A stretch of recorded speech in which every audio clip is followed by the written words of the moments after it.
Good morning, ladies and gentlemen. Welcome to update 6.5. Now, there is a few buffs in this update and there is a few changes, but you'll be pleased to know that there's no nerfs. So we're going to get straight down in it. It is only a quick, short video. And the first buff is the Rev. Now, the Rev has gone from 310 alpha to 350. That gives it an extra 200 DPM from 2208 to 2492. So a nice buff there for the Rev, having that more alpha shot per shot. Next up, we have the Chinese 121. Now, this is just crazy. 400 to 420 damage, and that gives it now 3,440 DPM. Crazy. That's almost Russian medium DPMs, but it has that big 420 alpha shot. The same goes to the 113, the Chinese tier 10 heavy. It pretty much has the exact same gun. That's also gone to 420 alpha and the same DPM, which now brings this tank as the highest heavy DPM in tier 10. So nice buffs there. Actually, I'm not sure why they were buffed. The 121 was recently buffed with the reload time.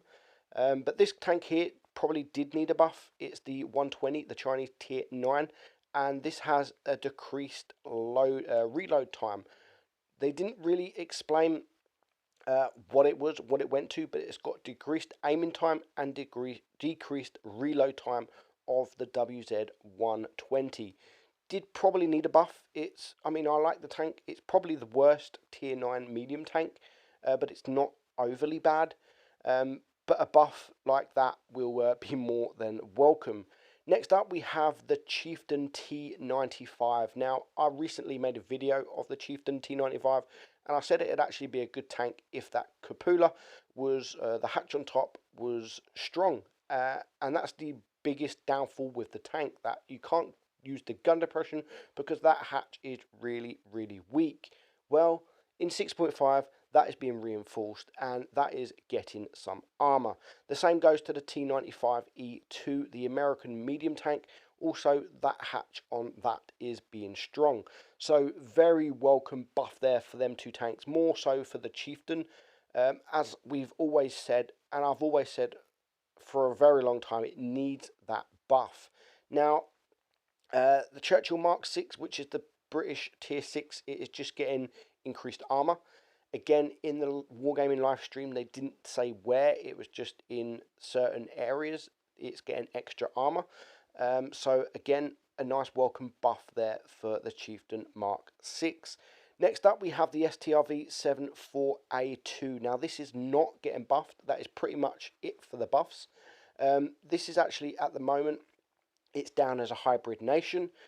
In update 6.5, it will have that Swedish nation flag next to its name instead of the hybrid. So they are just moving that to the, giving it the country flag.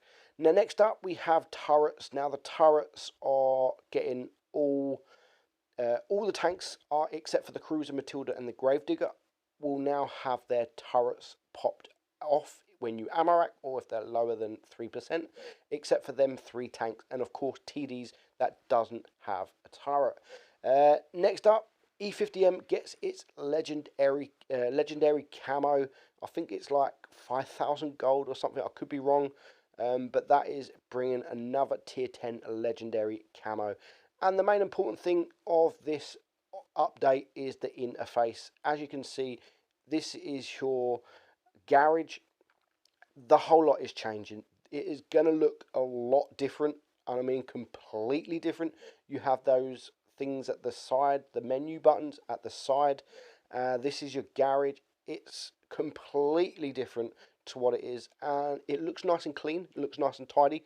A lot of people are already saying that they don't like it. It looks horrible, but I think what it is, it's because it's new. It's because we've dealt with the same, pretty much the same interface for the whole time we've been playing the game, and all of a sudden everything has changed. Now, Alexandra from Wargaming has said in the stream it does look a little bit different. It might take a a little while getting used to it, but she said it wouldn't take long. I mean, playing around, messing around with it, it will take you 10 minutes to recognize and start getting to grips with the new interface.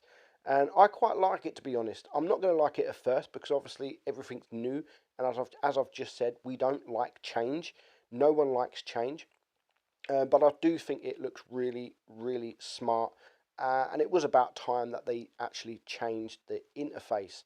Now, I'm not sure what all the buttons at the side do, all the widget things, as Wargaming didn't really click on a lot of them. But I think everything has changed. They wanted to make it a lot easier to find things, less writing, and I think it's a good addition to add. Very good addition to add to the game, and it is about time that they've changed the interface, because as I've said, for the last 5 years or so, it has literally all been the same interface. So nice little, not nice, but the biggest, this is pretty much the biggest thing to happen in this update. So not bad, not bad. And that brings us almost it, to be honest. We're going to show you just with this interface quickly, that there is things at the bottom that Wargaming have added, just little things, little tiny gestures, which we're going to show you any moment now, and I think it's a good touch. So when you go to your garage, we're just going to see any second now, you're going to see it adds the number. So suitable tanks found, it actually adds the number, so you know how many tanks you've got in your garage. And also, if you look at the bottom right, you've got them horn looking things and the one with the cross. If you use the one with the cross, if you click the one with the cross, that is tanks that are not fully upgraded. So you can click that if you want to see what tanks are not fully upgraded, or if you just want to play tanks that are fully upgraded, then you just click on the right side. So I think that's a good little gesture there, a good little ad from Wargaming. Just, I mean, how many times has anyone counted their tier 10s because they wanted to know how many tier 10s they've got in their garage? Well, you don't have to do that no more. You don't have to count how many tanks you've got in the garage, or how many tier 10s, or how many premiums. They are all added up for you. Now, lastly, what Wargaming did show us, this is what they're looking towards. This is what they wanted the garage to look like, but some mobile devices won't be able to handle this kind of graphics. But this is what they are heading for, and this is what they really, really want. So that is it, guys. I hope you enjoy the video. Good changes, nice interface coming. You might not like it, some might. I'm Meadsy69, and I'll catch you soon.